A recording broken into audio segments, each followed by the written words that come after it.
Ela foi chamada de prostituta, embora os evangelhos nunca tenham dito isso.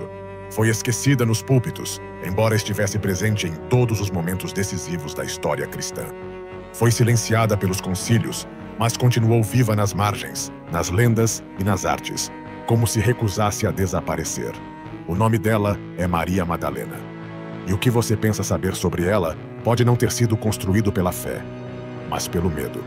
Medo de sua voz, medo de sua autonomia, medo do que significaria, para séculos de tradição, reconhecer que talvez a primeira testemunha da ressurreição, a única que permaneceu quando todos fugiram, tenha sido uma mulher. E mais do que isso, uma mulher com autoridade espiritual. Este vídeo não vai te prometer revelações esotéricas, nem vender teorias conspiratórias, mas vai te convidar a caminhar pelas ruínas da história, pelas páginas rasgadas dos evangelhos esquecidos, pelos silêncios que dizem mais do que os discursos. Vamos buscar, com rigor e respeito, entender por que Maria Madalena foi reescrita, distorcida, apagada. E o que sua memória ainda tem a dizer a um mundo que se debate entre fé e razão, entre controle e liberdade, entre verdade e poder. Talvez o problema nunca tenha sido ela, mas o que ela representava. Para entender por que Maria Madalena foi silenciada, precisamos sair dos púlpitos e entrar na história. O primeiro século da era cristã era um mundo em transição. O Império Romano dominava, o judaísmo enfrentava divisões internas e o cristianismo ainda nem existia como religião formal. Era um movimento fragmentado, com múltiplas interpretações sobre quem era Jesus, o que ele ensinou e o que deveria ser feito com sua memória. Nesse cenário, as mulheres estavam em desvantagem estrutural. Eram excluídas de decisões religiosas, jurídicas e políticas. A autoridade era um território masculino. E para a maioria dos líderes da época, não fazia sentido que uma mulher tivesse papel central em qualquer narrativa sagrada. Maria Madalena aparece justamente aí, não como coadjuvante, mas como testemunha do momento mais simbólico de toda a fé cristã, a ressurreição. Não há como ignorar isso. Nos 4 evangelhos canônicos, é ela quem está diante do túmulo vazio. Ela quem ouve o chamado. Ela quem reconhece o Mestre. E é a ela que Jesus confia a missão de anunciar aos discípulos que ele está vivo. Essa cena não é detalhe, é fundação. E ainda assim, foi ignorada. Por quê? Porque com o tempo, a igreja deixou de ser um movimento de transformação e passou a ser uma instituição. E instituições têm dificuldade com vozes que não controlam. A presença de Maria era um problema. Ela não era parente, não era apóstola formal, não era sacerdote. Era outra coisa, algo mais profundo, mais íntimo, mais perigoso para quem queria hierarquias claras e cadeiras fixas no poder. Apagá-la foi conveniente. Reescrevê-la como pecadora, estratégico. Ignorar seus textos, necessário. Mas nada disso torna o esquecimento legítimo. O Evangelho de Maria não está na sua Bíblia. E isso, por si só, já levanta uma pergunta. Por quê? O texto foi encontrado em 1896 no Egito, em meio a outros manuscritos cristãos primitivos, e é atribuído a Maria Madalena por tradição oral e pela forma como ela é tratada nas passagens. Os trechos estão incompletos, faltam páginas no início e no meio, mas o que sobrevive é profundamente revelador. O Evangelho se passa após a morte de Jesus. Os discípulos estão reunidos, desorientados, com medo. Pedro pergunta a Maria se o Mestre lhe revelou algo que não foi dito aos outros. Ela responde que sim, e começa a narrar um ensinamento que Jesus teria confiado a ela em particular. O que ela relata não é uma profecia apocalíptica, nem um novo mandamento ritual. É uma jornada interior. Jesus, segundo Maria, ensinava que a alma, ao deixar o corpo, atravessa camadas de resistência, desejos, ignorância, raiva, orgulho, que tentam impedi-la de se libertar. Essas camadas não são demônios, são estados internos, obstáculos psicológicos, talvez até espirituais. A alma que consegue reconhecê-los enfrentá-los e transcender, segundo o texto, se torna livre. Não há inferno, céu, julgamento divino, nem ameaça de punição. A consciência, a escolha, a despertar. Ao final do relato, Pedro e os outros se dividem. Alguns duvidam. Outros reconhecem a autoridade de Maria. Mas todos são desafiados a repensar o que significa seguir o ensinamento de Jesus, não como dogma, mas como prática interior. Esse evangelho não contradiz os textos canônicos, mas oferece uma dimensão que foi retirada da narrativa oficial, a da maturidade espiritual sem dependência institucional, a da fé como autoconhecimento, a do feminino como fonte legítima de sabedoria. E talvez seja justamente por isso que ele foi deixado de fora. Maria Madalena nunca foi chamada de prostituta nos evangelhos. Essa associação surgiu séculos depois, a partir de uma fusão arbitrária entre personagens diferentes. Maria de Betânia, a mulher que unge os pés de Jesus, a pecadora anônima que chora aos seus pés, e a própria Madalena, de quem se diz apenas que foi libertada de 7 demônios.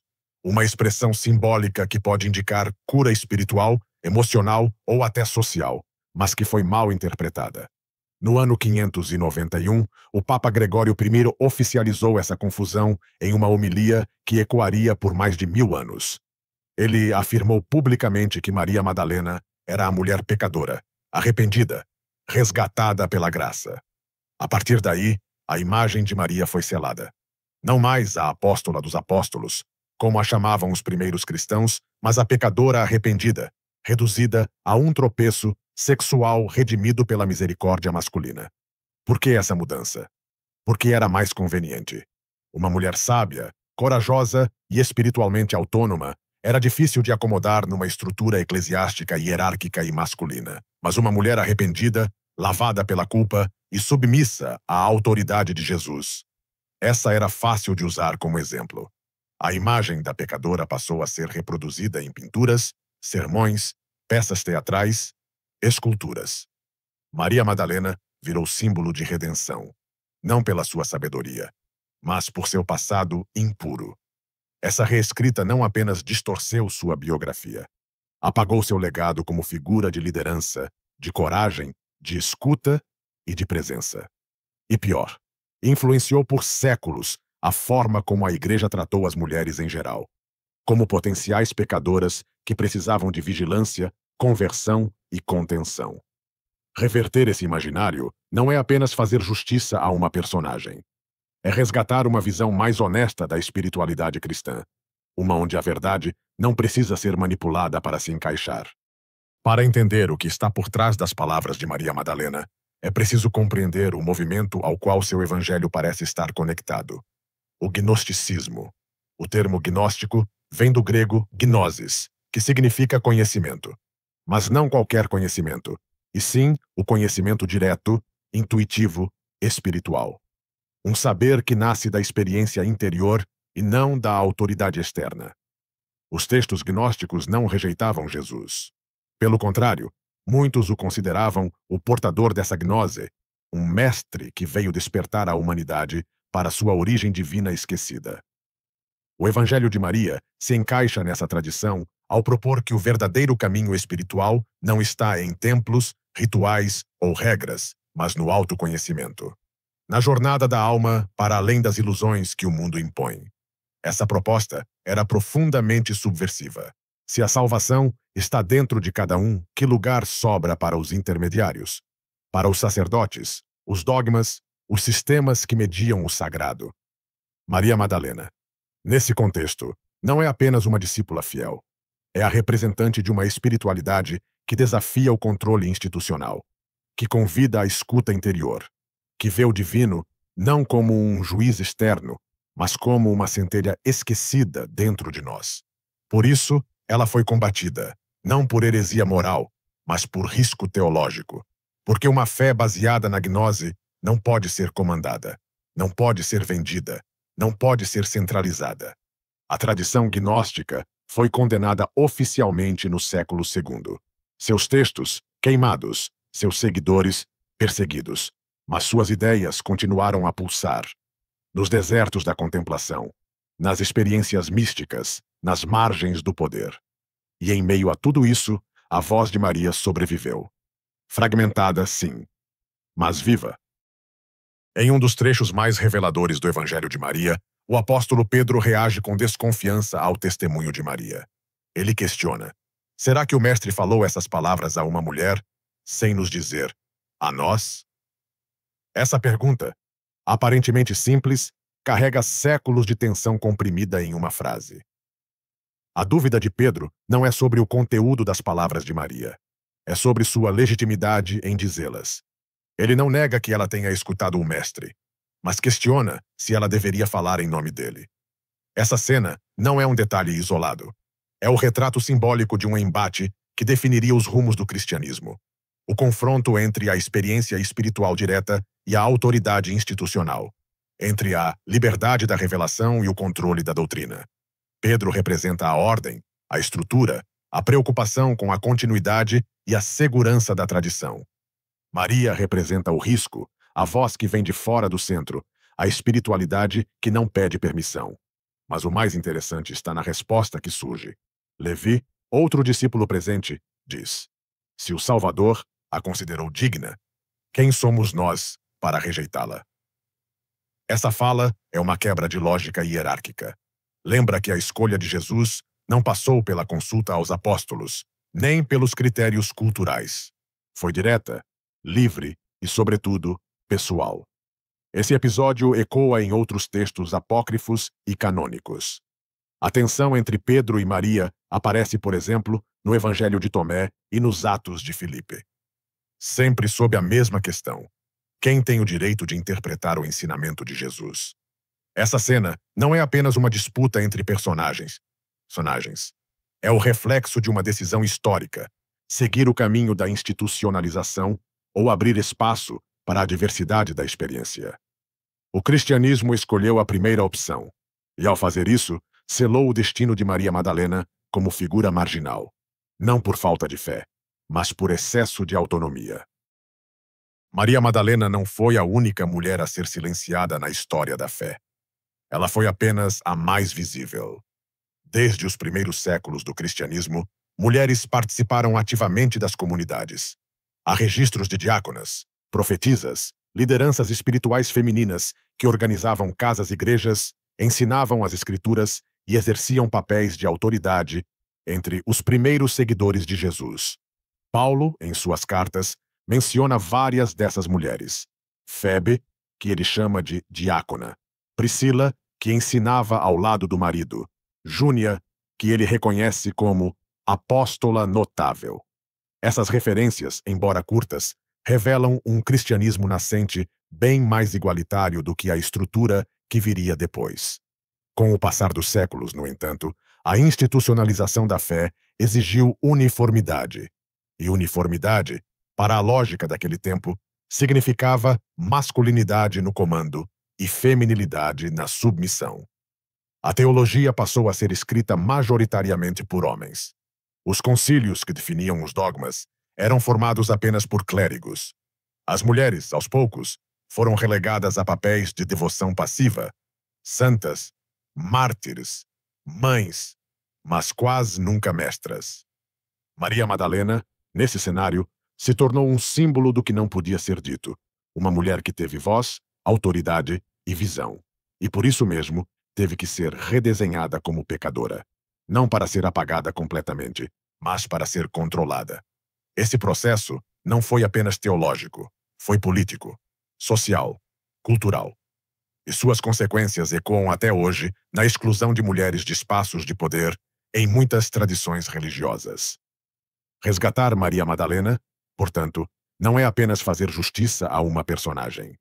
É reabrir espaço para um modelo esquecido de espiritualidade, aquele onde o sagrado não depende do gênero, mas da consciência, onde a verdade pode surgir tanto do púlpito quanto do silêncio, tanto da autoridade quanto da escuta. E talvez reconhecer isso seja o começo de uma nova forma de fé. Durante os primeiros 3 séculos da era cristã, os evangelhos que hoje chamamos de apócrifos não eram considerados heréticos. Eram simplesmente parte da pluralidade de vozes que buscavam interpretar a vida e o ensinamento de Jesus. Evangelho de Tomé, de Filipe, de Maria, de Judas. Nenhum desses nomes era visto, à época, como inimigo da fé. Pelo contrário, eram lidos em algumas comunidades com a mesma reverência que os textos que viriam a compor o Novo Testamento. Mas essa liberdade teve prazo de validade. A partir do século IV, com o reconhecimento oficial do cristianismo pelo Império Romano, houve uma necessidade política de unificação. E unificação exige controle, doutrina comum, escrituras fixas, verdades imutáveis. Foi nesse contexto que surgiu a ideia de heresia. Os evangelhos que enfatizavam o conhecimento interior, a multiplicidade de interpretações, a espiritualidade como experiência e não como doutrina, começaram a ser vistos como ameaças à ordem. Os escritos atribuídos a Maria Madalena foram um dos primeiros alvos. Seus textos foram considerados gnósticos, um termo que passou a ser sinônimo de subversão. Seus manuscritos deixaram de ser copiados, foram retirados das leituras públicas e, em muitos casos, destruídos deliberadamente. Mas como toda a história que resiste, alguns fragmentos escaparam.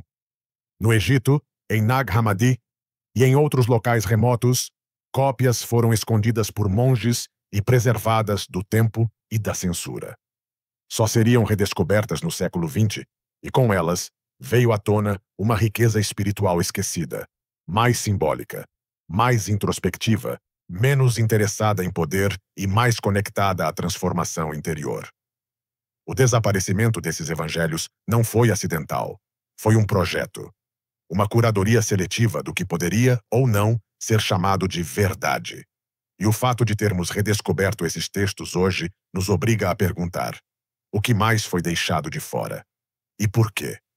O que torna o Evangelho de Maria tão desconcertante não é o que ele nega, mas o que ele afirma com serenidade: que o divino é acessível, que a verdade é algo que se reconhece por dentro, que não há intermediários entre a alma e Deus.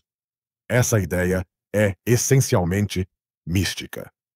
Ao contrário das religiões que estruturam a salvação em torno de ritos, dogmas e hierarquias, a tradição representada por Maria Madalena coloca a experiência direta como o eixo da jornada espiritual. No texto, Jesus ensina que, onde há mente, ali está o tesouro. E Maria descreve uma viagem da alma após a morte, na qual ela precisa enfrentar e transcender forças simbólicas: desejo, ignorância, inveja, medo. Cada uma dessas forças tenta deter a alma, lembrando-a de suas limitações, suas culpas, seus apegos. A alma, no entanto, responde com lucidez. Diz que sua origem não está neste mundo, mas em algo mais alto. E ao reconhecer isso, se liberta. Essa narrativa não serve a impérios. Não reforça hierarquias. Não impõe obediência. Ela convida à introspecção, ao despertar, à responsabilidade pessoal pela própria evolução. É exatamente isso que a mística propõe. Não uma fé por convenção, mas uma fé por vivência. Não uma verdade herdada, mas descoberta. Não um dogma fixo, mas uma presença viva, que se revela no silêncio, na escuta, na transformação interna. Maria Madalena, nessa tradição, não é apenas discípula, ela é mestra. E não porque recebeu um título, mas porque teve a coragem de entrar no invisível e voltar com palavras. Em tempos como o nosso, marcados por ruído, pressa e superficialidade, talvez essa proposta seja mais atual do que nunca. Por mais de 1400 anos, o Evangelho de Maria permaneceu fora do alcance do mundo ocidental. Esquecido, ignorado, em parte perdido e em parte escondido. Foi apenas no final do século XIX que a primeira cópia parcial veio à tona, em um mercado de antiguidades no Egito. Mas foi no século XX, com a descoberta de Nag Hammadi, que a voz de Maria Madalena ganhou fôlego novamente. O século XX não foi um tempo qualquer. Guerras mundiais, colapsos ideológicos, crise de sentido. Nesse cenário, cresceu uma nova sede espiritual, não por doutrinas rígidas, mas por experiências transformadoras, por sabedorias antigas, por conexões esquecidas entre fé e consciência. É nesse contexto que Maria reaparece, não como figura religiosa de adoração, mas como símbolo de algo que estava faltando, uma espiritualidade mais humana, mais madura, menos dogmática. Pesquisadores começaram a traduzir os textos perdidos. Teólogas e historiadores passaram a questionar a narrativa dominante. Autores espirituais encontraram nas palavras de Maria uma ponte entre misticismo e psicologia, entre tradição e liberdade interior. O Evangelho de Maria se tornou, para muitos, uma chave de acesso a um cristianismo que parecia ter sido silenciado, mais interior, menos institucional, mais símbolo, menos sistema, mais feminino, menos vertical. E é por isso que a redescoberta de Maria Madalena é mais do que arqueologia. É um espelho do nosso tempo. Ela nos mostra que nem tudo foi dito, que a história da fé não está encerrada, que ainda há vozes enterradas sob o pó do dogma, esperando por ouvidos prontos para escutá-las sem medo. Ao ler o Evangelho de Maria com os olhos da contemporaneidade, é impossível não perceber os ecos de uma linguagem que dialoga com a psicologia profunda. As forças que a alma encontra na sua travessia, desejo, ignorância, inveja, medo, podem ser entendidas como símbolos de conflitos internos, traumas não resolvidos, sombras inconscientes. Jung chamaria isso de arquétipos. Freud, talvez, de impulsos reprimidos. A alma, para se libertar, não precisa de julgamento, mas de lucidez, não de punição, mas de integração. Essa jornada que Maria descreve não é uma viagem após a morte. É um mapa da consciência, um roteiro de amadurecimento emocional e espiritual. A alma vence o medo, não fugindo dele, mas reconhecendo sua ilusão. Ela transcende o desejo, não o negando, mas compreendendo sua origem. Maria fala de um processo de purificação que não exige templos, mas coragem interior, que não se apoia em regras externas, mas na observação sincera de si mesmo. Esse tipo de espiritualidade está muito próximo da psicologia moderna. E talvez seja por isso que, nos últimos anos, terapeutas, estudiosos e buscadores espirituais têm se interessado tanto por esse evangelho. Ele não oferece uma salvação mágica, mas um processo real. É uma fé que não se impõe, mas convida. Maria Madalena aparece aqui como uma precursora involuntária de algo que só no século XX começamos a explorar com clareza: a intersecção entre alma, mente e espírito. Ela não oferece respostas prontas, mas oferece linguagem simbólica para perguntas que a ciência sozinha não consegue responder. E isso, num mundo em crise de sentido, é talvez um dos maiores atos de cura que alguém pode oferecer. Uma das heranças mais silenciosas e nocivas da tradição ocidental é a ideia de que o corpo e o espírito são inimigos. Que o espiritual é puro e o físico impuro. Que o desejo é pecado e a alma uma prisioneira que precisa ser libertada do mundo material. Essa visão, embora tenha se infiltrado no cristianismo, não nasceu com Jesus. Ela vem do platonismo, do estoicismo extremo e de certas leituras gnósticas radicais. Mas não está presente com essa rigidez nos evangelhos atribuídos a Maria Madalena. Pelo contrário, o que ela parece indicar é que o problema não está no corpo, mas na ignorância sobre o corpo. Não está no desejo em si, mas no apego inconsciente ao desejo. A alma não precisa fugir da matéria. Precisa compreendê-la, integrá-la, torná-la veículo e não prisão. Essa visão ecoa em tradições orientais, como o taoísmo e o budismo, onde o corpo é parte do caminho espiritual, não um obstáculo. E também dialoga com movimentos contemporâneos que buscam recuperar uma espiritualidade mais encarnada, mais presente, mais viva. Maria Madalena, nesse contexto, representa a superação da falsa dicotomia entre sagrado e terreno. Sua figura, tão sensualizada por séculos, foi usada para justificar o medo do feminino, do prazer, da liberdade. Mas nos textos que lhe são atribuídos, há uma outra visão, a de uma mulher que conhecia o corpo, e ainda assim falava do espírito com autoridade. Maria Madalena Mais do que um personagem histórico, tornou-se um arquétipo. E como todo arquétipo, ela ultrapassa sua biografia para tocar algo profundo na psique humana. Ela representa o feminino que cura, não no sentido de gênero biológico, mas como símbolo de uma dimensão da alma que foi sistematicamente reprimida por séculos. O feminino arquetípico é o princípio da escuta, da presença, da intuição, da gestação interior. É o aspecto que acolhe, mas também transforma. Que sente profundamente, mas não se entrega ao caos. Que conhece o tempo do silêncio e a força da palavra dita na hora certa. Quando olhamos para a história da espiritualidade, vemos o quanto esse aspecto foi marginalizado. Em nome da razão, negamos a sensibilidade. Em nome da ortodoxia, sufocamos a experiência. Em nome da verdade, esquecemos da beleza. Maria Madalena surge como memória e como desafio. Como memória de uma fé que soube escutar. E como desafio para um mundo que precisa, urgentemente, reaprender a integrar o que separou.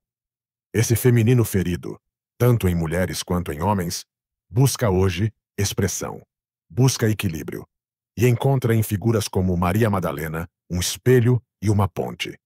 Ela não é símbolo de submissão, nem de revolta. É símbolo de reconciliação, de uma espiritualidade madura capaz de sustentar a dúvida sem perder o centro, de unir força e vulnerabilidade, ação e contemplação, palavra e silêncio. Por isso, o resgate da sua imagem não é nostalgia, é necessidade. Precisamos de um novo imaginário espiritual, um que abrace o feminino como força de lucidez, e não como ameaça a ser domesticada.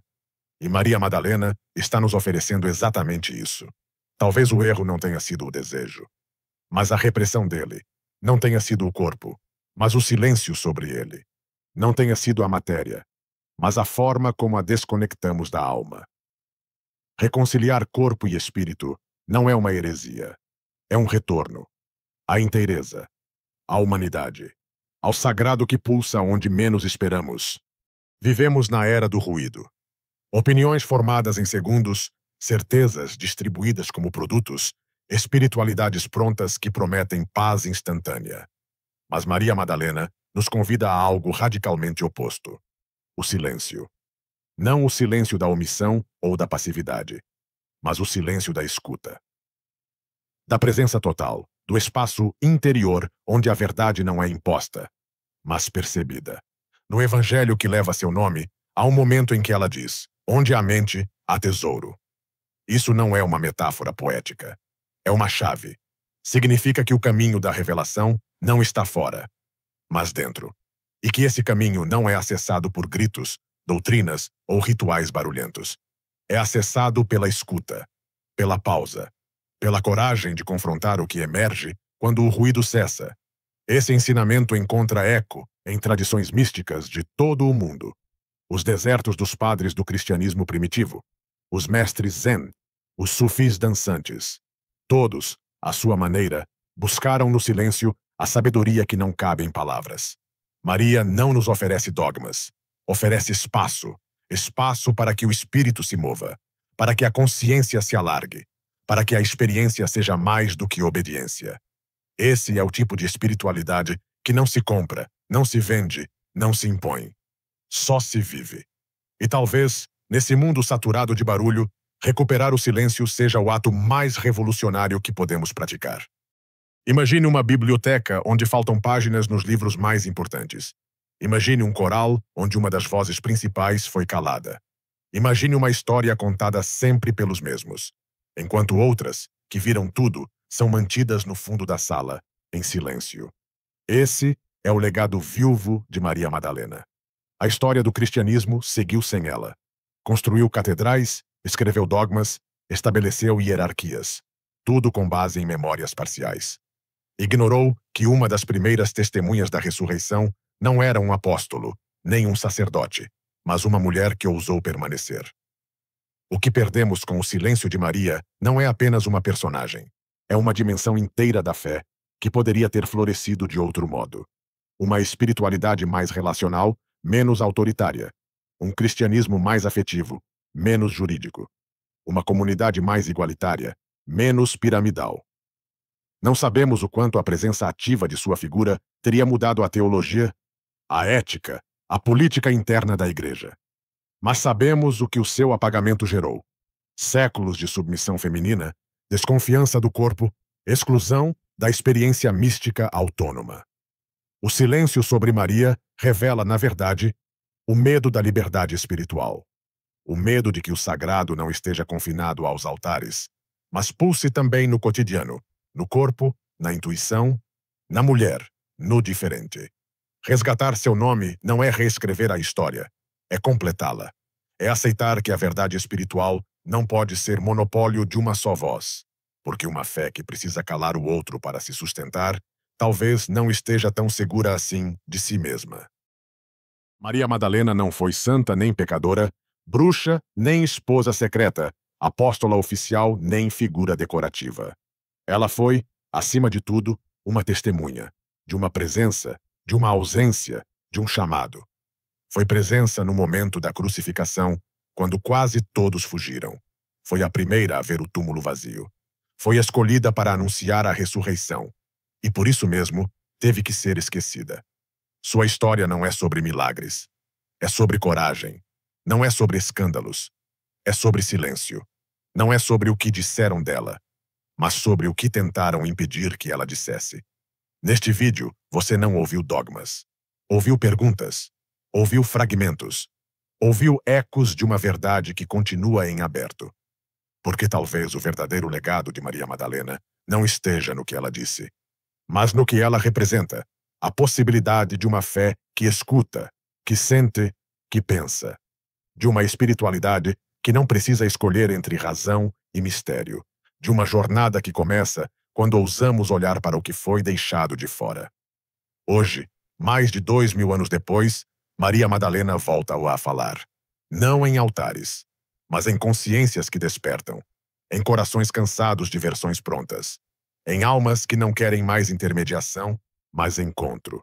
Se esse vídeo te tocou, te inquietou, te abriu alguma brecha, não feche. Siga perguntando, siga buscando, siga escutando, porque há evangelhos que ainda não foram escritos. E talvez o próximo esteja esperando por você.